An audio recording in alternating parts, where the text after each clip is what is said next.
¿Está grabando? Ay, sí, hola, ¿cómo están? Hola, chicunis, ¿todo bien? Bueno, qué bueno. Bueno, estoy acá grabando un video extra de los que solemos grabar aquí en el canal de Rito Espiral, estos videos de luna nueva que solemos hacer, porque tenía muchas ganas como de inaugurar una nueva sección en el canal. No, realmente me parecía como copada la idea. No fue mi idea, o sea, hay un montón de gente que genera como estos espacios así como de preguntas y respuestas y todo esto, pero me parecía como que estaba bueno hacerlo en relación a la astrología, no vi como astrólogos que lo hagan, pero más que por eso me interesaba hacerlo por el hecho de poder como generar una relación más estrecha entre ustedes y Rita Espiral, ¿no? Entonces, más estrecha y a su vez también más descontracturada, ¿no? Porque los videos de Luna Nueva son como así, bueno, ya tienen su temática, ya está estructurado así, la temática de los videos del canal de Rito son los videos de Luna Nueva, abriendo el ciclo lunar y listo, ¿no?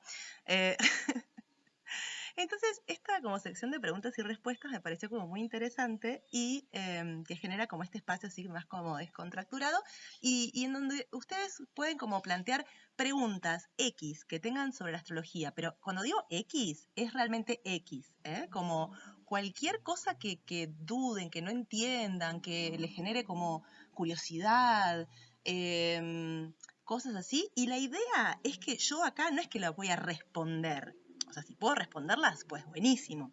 Pero yo acá tengo como ganas de ponerme en un lugar de poder ser un espejo para elaborar esas preguntas y cuestiones, ¿no? Capaz que yo responda a esas preguntas que ustedes como me van tirando con otras preguntas, ¿no? Hola, hija.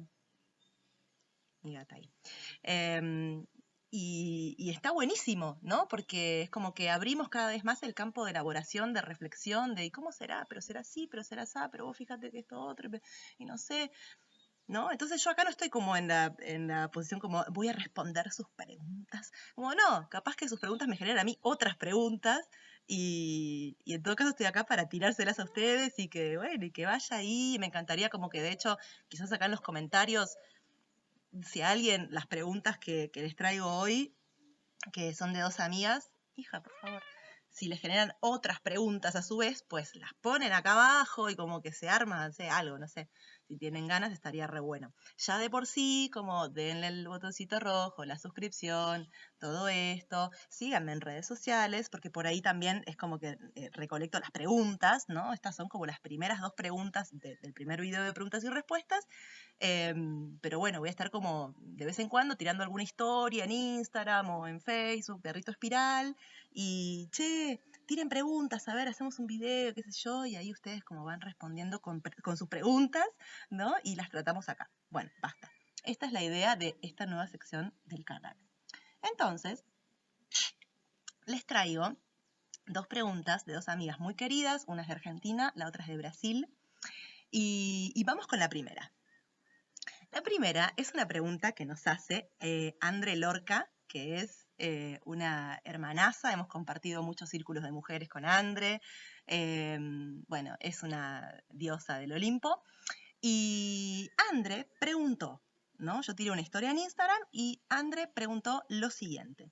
Andre preguntó, ¿cómo podemos trabajar con la luna bien canalizada? Con nuestra luna natal, digamos, de nuestra carta natal, eso es lo que yo entiendo, en principio, ¿no? Muy buena pregunta y sobre todo así como da para una respuesta o para generar otras preguntas incluso muy amplia. Porque lo primero que tenemos que entender es que cuando trabajamos en astrología trabajamos desde el lugar arquetipal. Y justamente el arquetipo por definición es una forma, un contenedor simbólico gigantesco. Entonces, como es gigantesco, yo lo puedo mirar desde esta perspectiva que estoy parada o sentada en este caso y voy a ver lo voy a ver a ese receptáculo, ¿no? A ese cuenco simbólico desde el lugar donde estoy, ¿no? Y voy a ver cierta cara, ¿no?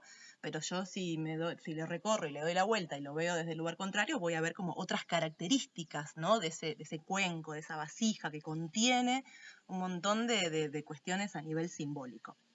¿no? Entonces, cuando preguntamos así como, ¿cómo puedo trabajar con la luna o con cualquier otro planeta? ¿Me entendés? Como ya podemos dar múltiples respuestas. Esa es como una primera aproximación a la pregunta que nos hace André Lorca. Pero vamos un poco más.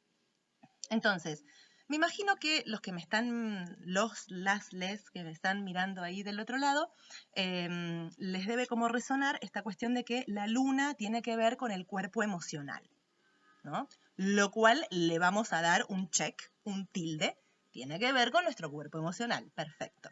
Entonces, una forma de trabajar en esta misión de canalizar nuestra luna natal, sea que la tengas en cualquier signo, que yo la tengo en Géminis, André, no sé, no le pregunté dónde tiene la luna, o no me acuerdo, pero bueno, sea que la tengas en el signo en que la tengas, una primera aproximación a esta canalización de nuestra luna natal sería de alguna forma entender que la información que nos da nuestra luna, ¿no? En relación al signo donde se encuentra, por ejemplo, yo luna en Géminis, algo me debe decir de cómo gestionar mis emociones. ¿Verdad? ¿Verdad? ¿No? Entonces, ¿cómo gestionar mis emociones? Esa sería como una buena forma de empezar a canalizar esa luna natal, ¿no? Entendiendo que depende del signo en donde tengamos la luna, vamos a tener diferentes formas de canalizar las emociones y entendiendo también que a veces ese signo de nuestra luna natal a veces nos puede hasta condicionar en la gestión de nuestras emociones, sea que la luna esté en el signo que esté, porque estos signos, vuelvo a repetir, también, al igual que los planetas, los signos también son arquetipos, entonces tienen lugares como muy copados estos signos y tienen también cosas, cada uno de los signos tienen cosas que se les complican, digamos, ¿no? Entonces, por ejemplo, yo me voy a poner de ejemplos. Yo tengo mi luna natal en Géminis. Géminis, no nos vamos a poner a desarrollar a Géminis acá porque no es el motivo del video, ¿no? Pero algo tiene que ver con la capacidad de intelectualizar, algo tiene que ver con la capacidad del pensar y del comunicar. Por eso estoy acá, por ejemplo, grabando este video, no solamente este, sino la tarea del astrólogo tiene mucho que ver con la traducción de un lenguaje, ¿no? El lenguaje astrológico lo traducimos a un otro lenguaje que en principio tiene que ver con el lenguaje verbal, ¿no? Para poder traducir esta narrativa, ¿no? Y ver cómo la aplico, cómo me apoyo en esta narrativa de mi carta natal o de mi luna natal, ¿no? Tiene algo que ver con la traducción. Entonces, yo hacer este trabajo, dar este servicio, para mí tiene que ver con una buena forma de canalizar mi luna. Ahora, no les voy a mentir que muchas veces me pasa con una luna en Géminis que mi mecanismo de defensa más clásico, porque obviamente si estamos hablando de emociones, estamos hablando de cuestiones que nos interpelan afectivamente. O sea, ¿qué es el afecto? Lo que nos afecta. Generalmente entendemos el afecto como el cariño. Sí, sí, también, pero hay otros sistemas afectivos que nada tienen que ver con el cariño. Por ejemplo, la ira es un sistema afectivo, el miedo es un sistema afectivo, el juego es un sistema afectivo. Hay diferentes sistemas afectivos que nos conforman afectivamente, ¿no? Como para actuar el afecto de tal o cual manera en la vida, digamos, ¿no? Y esto en principio tiene como tenemos formas de actuar el afecto innatas o aprendidas y que ya las aprendí y las automaticé, digamos, por ahí no innatas, pero ya automatizadas. Y ahí el trabajo está en la luna en Géminis. ¿Qué problemas me trae con el tema de la gestión emocional, la gestión afectiva? Y que a veces lo pensás demasiado porque querés entender todo, querés poder explicar todo. Y sabemos que en el mundo de las emociones hay cosas que no tienen una explicación racional y analítica como a uno o a las lunas en Géminis por lo menos nos gustaría, ¿no? Entonces, esa es un desafío que mi luna en Géminis me trae. Yo sé que esta cuestión de sobreintelectualizar como mecanismo de evasión, yo la tengo ahí como automatizada, me sale solo, ¿no? Entonces, con las dificultades que me trae mi signo lunar en cuanto a mi propia gestión emocional, mi propia forma de gestionar las emociones, pues ahí voy a tener que trabajar para generar aprendizajes afectivos nuevos, porque yo se los digo por experiencia propia, yo sé cuánto a una luna en Géminis a veces se le complica, ¿no? Con esta cuestión de mecanismo de defensa, sobreintelectualizo. Y ahí eso trae problemas. Entonces, y cada signo lunar, ¿no? De los 12 posibles, tienen sus propios problemas con la gestión emocional, así como tienen sus propios poderes, ¿no? Sus propias varitas mágicas. Entonces, todo lo que tiene que ver con las dificultades de la gestión emocional en cuanto a nuestro propio signo lunar es lo que tenemos que trabajar para empezar a generar aprendizajes nuevos, ¿no? ¿Verdad? Entonces, en principio, ¿cómo trabajar con nuestra luna natal bien canalizada? Entender de qué forma esta luna natal, ¿no? Nuestra, nos habla de nuestra propia manera de gestionar nuestras emociones. Y sobre todo entender qué es dentro de esa forma, por ejemplo, en mi caso, de la luna en Géminis, cómo esa luna en Géminis suele gestionar sus emociones, qué cosas no me convienen tanto, ¿no? Porque ahí es donde más voy a tener que meter yugo, trabajo, ¿no? Porque desmantelar un aprendizaje que ya fue automatizado, les digo, es complicado para todos los seres humanos. En principio, eso sería como para entrar así de lleno en el trabajo con nuestra luna natal. Ahora, hay otras cuestiones de la luna que también me parecen importantes mencionar, ¿no? Por un lado, algo muy lindo con respecto a la luna es que la luna, como saben, rige las aguas, ¿no? Y las aguas son la conductora, como un cable, ¿no? Que conduce la electricidad. Bueno, las aguas son conductoras de electricidad, también, el agua conduce electricidad, y también conduce la memoria. Para esto basta ver nuestra sangre, aunque no la podemos ver, ¿no? Pero imaginemos ahí que está corriendo, que lleva memoria, lleva información remitente al pasado, ¿no? En nuestra sangre está la información de nuestro linaje, de nuestra genealogía. Entonces, el agua conduce la memoria. Entonces, la luna se convierte medio como en una abuela guardiana de la memoria, ¿no? ¿De la memoria de qué? Dirán ustedes. Bueno, sí, de la genealogía de la cual venimos y todo esto, pero más allá de todo eso, de la memoria de lo que es ser un ser humano, ¿no? Un ser humano, un mamífero, un ser que es y está en el mundo a través de qué? Del afecto. Volvemos a tocar el afecto y lo emocional con la luna, desde esta otra perspectiva del cuenco, de la vasija, que es la cuestión de guardianar la memoria, ¿no? Entonces, nuestras lunas natales, por ejemplo, la mía en Géminis, voy a poner de ejemplo, ¿no? Nos recuerda como un pedacito, ¿no? Un pedacito de lo que es ser un ser humano en cuanto mamífero, en cuanto ser emocional y afectivo. Y nos dice, esto es importante que ustedes los seres humanos lo recuerden. Recuerden que ser humano, ser un mamífero, ser un ser emocional, afectivo, tiene que ver con esto. Entonces, yo con una luna en Géminis tengo el deber de alguna forma, la misión, si no lo queremos poner en términos super yoicos de deber ser, ¿no? La misión, ¿no? De enaltecer las características geminianas, ¿verdad? Que tienen que ver con la gestión de las emociones. Porque sí, Géminis, por ejemplo, en mi caso, tiene esta dificultad que ante la primera cuestión que se sienta como una amenaza a lo emocional, a lo afectivo, va a sobreintelectualizar, generalmente, ¿no? Es el mecanismo de evasión más clásico de Géminis. Pero también Géminis, en cuanto a la gestión emocional, tiene un montón de otras cosas buenísimas, como por ejemplo, a mí me gusta resaltar mucho, la cuestión de el humor y el juego, ¿no? No importa por qué, porque Géminis no es el tema de este video, pero quédense con esto por ahora, ¿no? Entonces, una luna, gestión emocional, una luna en Géminis, generalmente donde otras lunas, por ahí sobre todo las lunas de agua o de tierra, son con el objeto del afecto demasiado apegadas y por ahí las lunas de agua sobre todo demasiado dramáticas, ¿no? Una luna en Géminis, que tiene que ver con esta capacidad mental, también con esta capacidad de reír, de jugar, de habitar el lugar lúdico, ¿no? De lo emocional, capaz que tiene la posibilidad de ser como un poquito más desapegada del drama, ¿no? Del drama emocional, que es, o sea, en cualquier contexto, ¿no? El drama emocional, en cualquier contexto. Las lunas de agua suelen ser más dramáticas en este sentido y junto con las lunas de tierra suelen, ¿no? Es una partecita del cuenco, lunas de agua o lunas de tierra, ¿no? Suelen ser más apegadas. Géminis, como un signo de aire, suele ser un poco más como con una capacidad mayor de desapegar. ¿Cuál es otra dificultad de la luna de Géminis en cuanto a la gestión emocional? Que a veces desapegar está bueno, sobre todo cuando el objeto del afecto remite algo de lo tóxico, ¿no? Pero también a veces las lunas en Géminis somos demasiado desapegadas, no es mi caso en general, pero puede ser el caso de muchas lunas en Géminis. Entonces, a la primera de cambio que hay algo que no me gustó, que me sentí amenazada, que me sentí incómoda, no, bueno, chao, ¿no? Y en realidad no estamos escapando de un lugar que en cuanto a lo emocional y en cuanto a lo afectivo nos exige un poquito de labor, de trabajito, ¿no? ¿Verdad? ¿Verdad? Entonces, bueno, todas las lunas, las 12, tienen dificultades y tienen superpoderes. Entonces, bueno, trabajar con eso. Pero también desde este otro lugar está lindo pensar a la luna.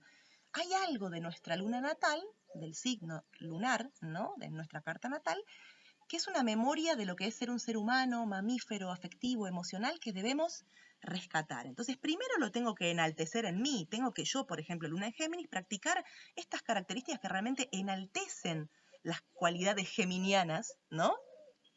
Para después, con el ejemplo, con mi experiencia, experimentando, viviendo esta Luna en Géminis en mi cotidiano, en el día a día, mostrarle a los demás, che, acuérdense que esto, Géminis, es importante también en cuanto a lo afectivo. Por ejemplo, es importante poder salir un poco del dramatismo extremo, ¿no? Como también eso es importante, como también son importantes otras cosas que nos van a recordar otras lunas, ¿verdad? ¿Verdad? ¿Verdad? Sentate en donde quieras, ¿vale? Mi gata. Bueno, esto también es muy importante con respecto a la luna, pero hay una cuestión con respecto a lo lunar que también responde a la pregunta de André, que también es muy importante pensar, y que no es un lugar como más jodido de la luna, que no todo el mundo suele hablar, ¿no? Porque sobre todo como en esta época, así como, sobre todo la astrología hecha por mujeres, es como que enaltecemos la luna, la luna, la luna, y sí, obvio, la luna, re linda, el ciclo y todo esto. Y a mí se me hace, siento, ¿no? Que la lectura lunar, una interpretación de una luna en una carta natal, muchas veces queda como incompleta porque hay cosas más escabrosas de la luna que no se dicen y que acá las vamos a decir. Entonces, ¿cuáles son? Pare, señora. ¿Cuáles son estas cosas? La luna, entre otras cosas, remite a la palabra necesidad. La luna nos cuenta de cosas que necesitamos, obviamente, sobre todo en el plano de lo emocional, claro. En principio esto está buenísimo porque está buenísimo saber lo que necesitamos, ¿no? Sabiendo siempre que el otro no está obligado a darnos lo que necesitamos. Pero sí es importante que yo al otro le pueda comunicar, mira, vamos a suponer que yo tengo una relación con ¿quién? Con Juan Carlos, ¿no? Mi chivo expiatorio Juan Carlos. Entonces es importante que yo reconozca que Juan Carlos no tiene la obligación de darme lo que yo necesito, porque yo ya no soy un infante enfrente de una teta que da leche, ¿no? Pero sí es importante que yo reconozca lo que para mí es necesario vivir en mis experiencias en la vida, ¿no? Que esto que para mí es importante que esté presente, porque si no, medio como que la cosa no me sirve mucho, y que yo le pueda comunicar a Juan Carlos y le pueda decir, mira, Juan Carlos, vos no tenés la obligación de ser así basado, o darme esto, lo otro, qué sé yo. Pero para mí, que esto esté presente en nuestra relación, Juan Carlos, es importante. Vos no lo querés poner en la mesa esto, vos no lo podés poner en la mesa esto, está todo bien, estás en todo el derecho. Pero yo también estoy en todo el derecho de, chao, nos vimos en Disney. ¿Verdad? ¿Verdad? Es importante saber lo que para nosotros es necesario. Y puse el ejemplo de Juan Carlos, la relación con Juan Carlos, porque ahí está como demasiado obvio la cuestión de la implicancia emocional, ¿no? En una relación sexoafectiva, vamos a suponer, está bastante claro. Pero esto en realidad habría que aplicarlo a todos los aspectos de nuestra experiencia, ¿no? Sin ir más lejos, les decía hace un ratito, esto que yo estoy haciendo acá y que en realidad es lo que hago a nivel laboral todos los días en esta etapa de mi vida, lo cual agradezco mucho, tiene muchísimo que ver con mi luna en Géminis. Mi luna en Géminis con mi trabajo hoy en día está muy contenta, ¿no? Está muy a gusto. En el plano de lo laboral, por ejemplo, es otro plano en el que yo tendría que preguntarme qué es lo que yo necesito que esté presente, ¿no? En mi experiencia laboral cotidiana. ¿Será la expresión como luna en Géminis? ¿Será la capacidad de poder pensar y elaborar? ¿Será poder tomarme la rutina laboral más allá de lo que haga? No sé de qué trabajo, pero que haya como una flexibilidad para jugarla un poquito a esta estructura laboral, a esta rutina laboral, ¿no? Que sea como desde lo lúdico tomado y vivido.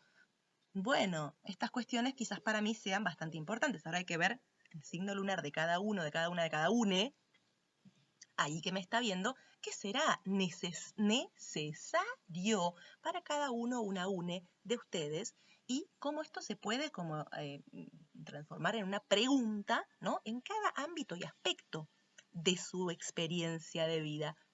¿Verdad? ¿Verdad?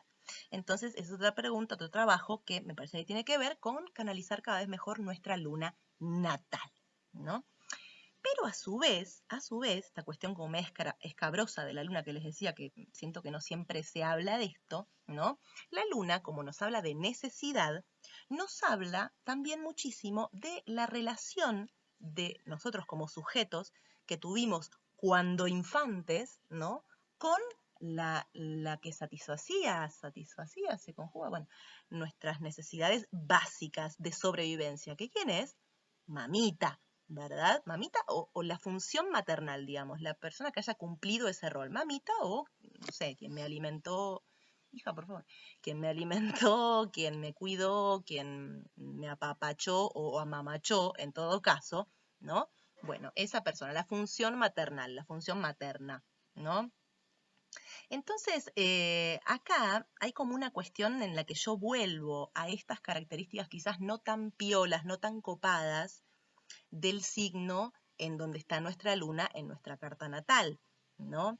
La luna también se puede leer, sobre todo solemos habitar así, de esta forma, la luna natal en momentos por ahí de crisis, en donde por ahí no, sentimos que no tenemos de dónde aferrarnos y que nos estamos hundiendo en un pozo negro, ¿no? Solemos vivirla muchas veces como el infante, el bebé, vive su relación con su objeto transicional. Este es un concepto que en realidad viene de la psicología y que habla de estos objetos propiamente dichos, ¿no? Que al infante le sirven de transición para empezar a independizarse un poco más de mamá. ¿Cuáles son estos objetos? El chupete, en algunos casos, la mamadera, en algunos casos es un osito de peluche, en algunos casos es una mantita, ¿no? Esta cosa que al bebé no le haga sentir de forma tan tajante y tan fuerte y tan dramática la falta. Entonces la luna también nos habla, nos cuenta de que somos seres humanos y como tales somos seres con falta. Yo a mí me gusta decir seres agujereados, ¿no? Como me gusta la imagen con agujeritos. Somos seres agujereados, ¿no? Como la primer gran falta o la primer gran separación fue nacer, fíjate vos, o sea, separarnos de la fuente, en donde vivíamos en una situación totalmente idílica, no teníamos que hacer nada para sobrevivir, la temperatura estaba perfecta, el alimento llegaba por un tubo, el oxígeno también como idílico, ¿no? Una latencia así como de tirarse a hacer la plancha en el líquido amniótico y quedarse ahí para siempre. O sea, nacer de por sí, por definición, es traumático, porque implica una separación de la fuente y una separación de lo idílico. Entonces, la luna nos dice, che, recuerden que ustedes son seres humanos y que por tanto son seres con falta. De ahí, quizás, nazca la necesidad, ¿no? Del concepto de falta, capaz, digo. Entonces, entonces, muchas veces nuestra luna, cuando no la canalizamos bien, porque André preguntaba, ¿cómo podemos trabajar nuestra luna bien canalizada? Cuando no la canalizamos bien, muchas veces la vivimos de la misma forma en que cuando éramos bebitas o bebitos o bebites, sentíamos nuestra relación con nuestros objetos transicionales. Solo que en la etapa del bebé esto tiene sentido. Ya en la etapa del adulto, quedarse enviciado con un objeto transicional y nunca transicionar a un estado de mayor independencia, esto se vive sobre todo, como les digo, en momentos de crisis, pues no está tan bueno, ¿no? Les voy a dar un ejemplo conmigo. Más de una vez me ha pasado de estar en un momento de crisis y a mí en los momentos de crisis, como buena luna en Géminis, ¿por qué se me da? Mi chupete es el celu. El WhatsApp, no dejo de hablar, no dejo de ver la noticia, el videíto, el barril sin fondo ¿no? Este barril sin fondo, claro, no podemos soltar el chupete, ¿verdad? Porque si lo soltamos, ¿qué sentimos? Lo mismo que siente el bebé cuando suelta el chupete, la mantita, el osito, la mamadera y encima la teta no llegó. La falta que para el bebé significa, desde su poder de comprensión, una posible muerte, porque el bebé no entiende por qué no está la teta o a dónde está la mamadera o que mamá la está calentando la leche. Eso el bebé no lo entiende, simplemente entiende que siente una falta y que esa falta es angustiante y traumática.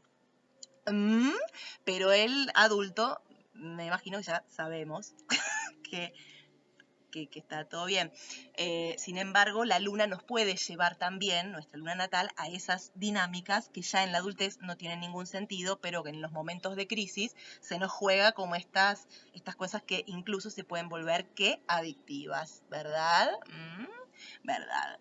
Entonces, bueno, guarda con la luna también, ¿no? Porque no es como un lugar como, la luna. Sí, sí, la luna, y también guarda con la luna, ¿no? Laburemos la luna. Por eso me pareció genial la pregunta de Andrea Lorca. Tal luna, ¿cómo hacemos para canalizarla de una forma piola, de una forma en que podamos enaltecer esta memoria que tenemos que enarbolar y el estandarte ahí y llevar como, bueno, como un estandarte realmente, ¿no? Podemos pasar por estos traspieces con la luna también. Bueno. Y también la luna, no directamente, pero yo creo que la luna también nos puede hablar de adicciones, ¿no? Porque como la luna nos habla de necesidad, la luna también nos habla de lo que no podemos dejar, porque no es algo que, estaría bueno, no, lo necesito.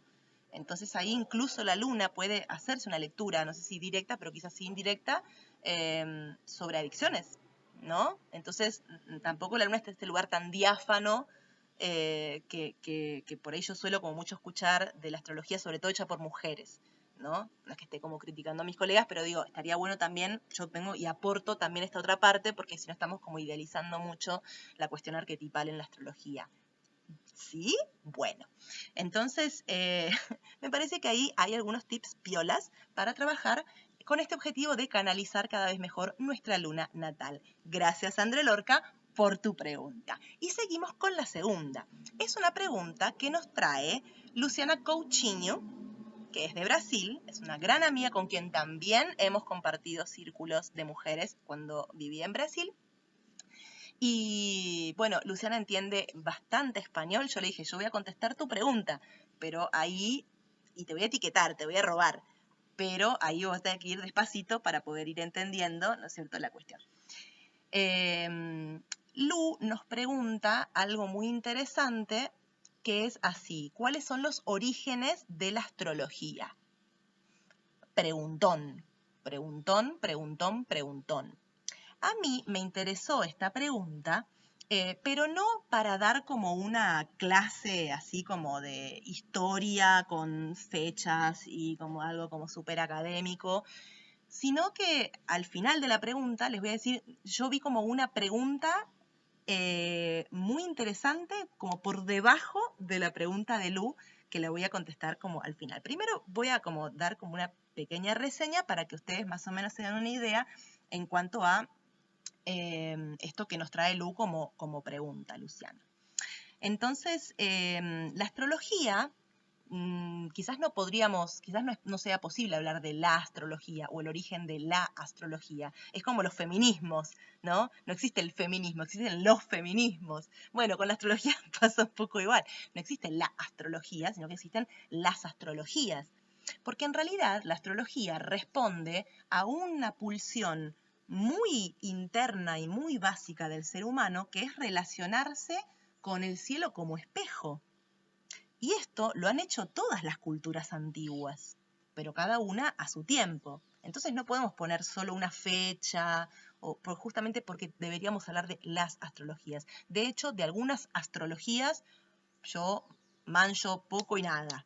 Tipo astrología china, el horóscopo chino, no sé nada. Esto de los animales, del perro de metal, no sé nada, ¿no? Astrología védica, que es la astrología que viene como de la India, poco y nada. Entonces, seguramente cada una tiene como sus fechas, ¿no? De los primeros registros de que han quedado de alguien pensó en el cielo, ¿no? Como seguramente habrá fechas distintas.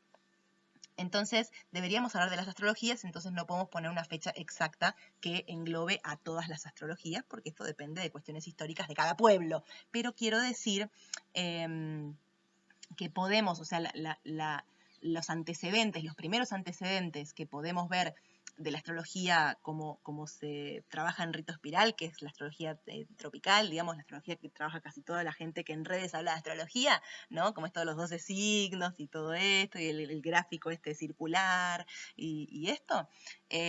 Los primeros vestigios podemos como reconocerlos en el Imperio Mesopotámico, más o menos 2 milenios antes de Cristo, ¿no? Pero después había como muchos pueblos ahí, viste, como en el barrio, ¿no? Como había mucha cosa interbarrial, ¿no? Que este barrio le contaba a este otro barrio, mirá, yo miro el cielo así, así, así, y no, porque yo veo esta otra cosa. Y ahí las culturas se van como ahí pasando los conocimientos de unas a otras, a veces por invasiones, ¿no? Entonces estas invasiones que roban la cultura de un pueblo, ¿no? Y se la apropian, a veces como de intercambios no tan violentos, ¿no? Pero podemos reconocer los primeros registros, ¿no? De, alguien habló de astrología y lo dejó registrado, ¿no? En el Imperio Mesopotámico, y después de ahí podemos hablar de Egipto, después ahí podemos hablar de los griegos, luego de los romanos, ¿no? Pero es como más o menos toda una misma línea astrológica, a grandes rasgos, ¿no? Que se va pasando de pueblo a pueblo, ¿no? Y ahí va como no solo sobreviviendo culturalmente el conocimiento, sino también y a su vez complejizando y enriqueciéndose, ¿no? Entonces, esto en cuanto a los primeros vestigios, los primeros registros, perdón, que se conocen de la astrología que hoy conocemos como la astrología tropical, ¿no? Pero en realidad, me parece que podemos responder esta pregunta de Luciana remitiéndonos a momentos más antiguos, un poco más antiguos todavía, y relacionar la astrología en realidad como una forma de regir las actividades de cosecha y siembra, viendo los ciclos lunares y sobre todo los ciclos lunares, ¿no? Como el tiempo antiguamente se medía en lunas, no en soles. Entonces, si bien ahí quizás, no lo sé, si bien ahí quizás en esa práctica astrológica no había como toda una concepción académica de mezclar la mitología, o quizás sí, pero por ahí no de manera tan académica, digamos, pero ahí vemos como un primer vestigio del ser humano observando el cielo y que esa observación del cielo le sirva para algo de lo que pasa acá abajo en la tierra, ¿no? Relacionado con una actividad que es la agricultura. Entonces ustedes dirán, la astrología nace con el Neolítico, que es la época, ¿no? la era en donde el hombre descubre, entre otras cosas, la agricultura, y de ser nómade pasa a ser cada vez más sedentario. Pues yo creo que no. No tengo pruebas para decir esto, ¿no? Obviamente, porque antes de esto estamos hablando de épocas prehistóricas, y en realidad lo que se considera histórico o prehistórico tiene que ver con ¿qué? Con la escritura. Todo lo que consideramos prehistórico no tiene registros, no hay registros de esto que se hayan dejado para una posteridad, ¿no? Sí puede venir un arqueólogo y descubrir, mira, esta vasijita fue hecha en el Paleolítico, ¿no? En la época prehistórica. Pero digamos, no hay registros escritos de una cierta elaboración conceptual y mucho menos académica de la actividad de mirar el cielo, ¿verdad? Ahora, si ustedes me permiten, yo voy a acá compartir mi opinión, y yo creo que los pueblos nómades, antes de descubrirse la agricultura, tenían una gran relación con el cielo, porque el cielo yo creo que les ha servido a los hombres paleolíticos de mapa. Eran hombres que se movían todo el tiempo, eran totalmente nómades, vivían en cavernas, pero en realidad no en una caverna fija, sino que ellos se movían con las hordas de animales que ellos cazaban, el mamut, bueno, estos animales que ellos cazaban para morfar, para comer. ¿Verdad?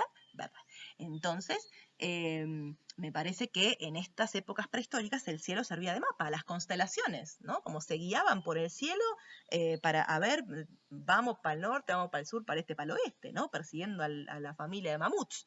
Entonces yo creo que había una actividad astrológica, obviamente no académica, ¿no? Pero que colaboraba en la supervivencia de estas manadas humanas. Entonces yo creo que la astrología tiene orígenes en la prehistoria. No lo puedo probar, pero sí lo creo fervientemente. Ahora, si ustedes me preguntan de registros, ¿qué registros? ¿Cuáles son los primeros registros sobre una actividad astrológica de observación del cielo y de una cierta conceptualización de esa observación? Bueno, los primeros registros que se reconocen están en el imperio mesopotámico y después van como pasando, ahí otros pueblos van como también observando el cielo y dejando registros. Hija, dejada de... Está dando vueltas ahí. Bueno, ¿verdad? ¿Verdad? Y bueno, los mesopotámicos, después ahí los egipcios también, ¿no? Más o menos ahí en el tiempo, y los griegos, los romanos, en fin. Estas cuestiones, más o menos 2 milenios antes de Cristo están los primeros registros más académicos de esta actividad. Ahora, a mí me pareció súper interesante la pregunta que nos hace Luca Uccinio,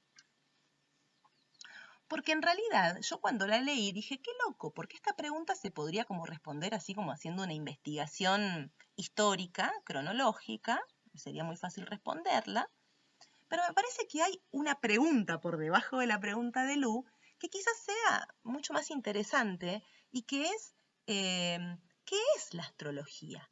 ¿No? ¿En qué consiste la práctica astrológica? Porque como les digo, los primeros registros que han quedado de esta actividad, así a un nivel con un protoacademicismo, digamos, pueden venir de 2 milenios más o menos antes de Cristo, pero en realidad la astrología implica mirar el cielo y tener una relación con el cielo.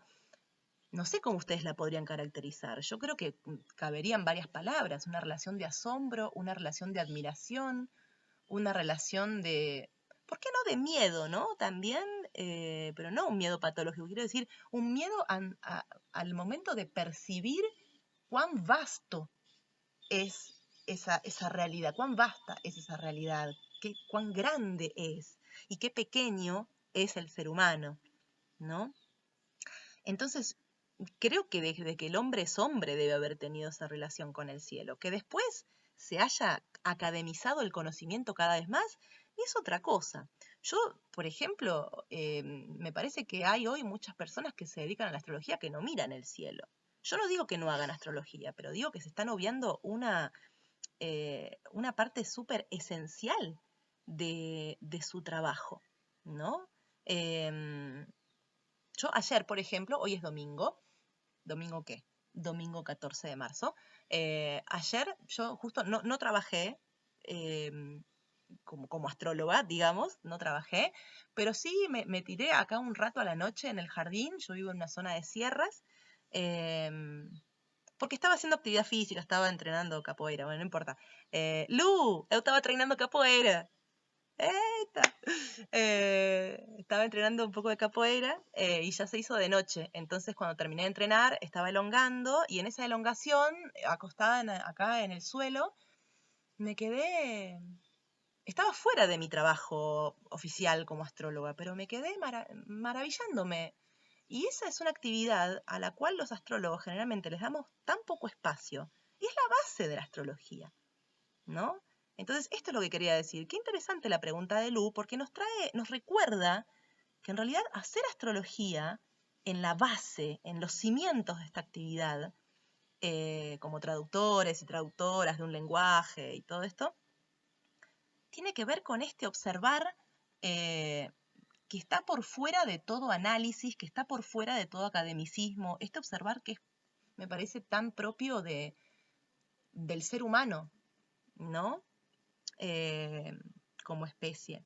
Entonces, es media con trampa la pregunta de Lu, ¿no? Porque quizás los hombres prehistóricos hacían astrología y de hecho la hacían para sobrevivir, ¿no? Cuando se guiaban por las constelaciones para ver para dónde vamos tras de los mamuts. No sé. Obviamente a esa actividad astrológica le faltaba mucho academicismo, le faltaba mucha conceptualización y elaboración y después se fue enriqueciendo mucho más, pero el gesto de mirar hacia el cielo y encontrar ahí una guía o un disparador para elaborar, o un rumbo, justamente para el hombre prehistórico era un rumbo la astrología, hacer astrología, pero de forma literal, ¿no? De forma literal. Me parece que eso ya es empezar a hacer astrología. Después, obviamente, nos podemos meter como en una elaboración cada vez más rica y compleja. Pero bueno, ay, estoy muy contenta de haber iniciado esta sección de preguntas y respuestas. No va a tener una fecha, la voy a hacer como de vez en cuando, no sé, capaz que una vez por mes o dos veces, o capaz que me cuelgo y bueno. Pero yo voy a ir como compartiendo historias en Instagram y en Facebook de Rito Espiral, así que síganme en Instagram y en Facebook y cuando vean la historia de Che, tiren preguntas, tiren, pero la que se les ocurra, ¿eh? Por más de que piensen, uy, no, pero esta pregunta será una boludez, no importa, como, no, ustedes tírenla porque capaz que es una pregunta súper simple, pero da para elaborar y viajar y pensar y esto es lo que quiero que pase como en esta sección, así que los invito, las invito, les invito, los invito, les invito a participar. Chao, nos vemos. Que tengan lindo fin de.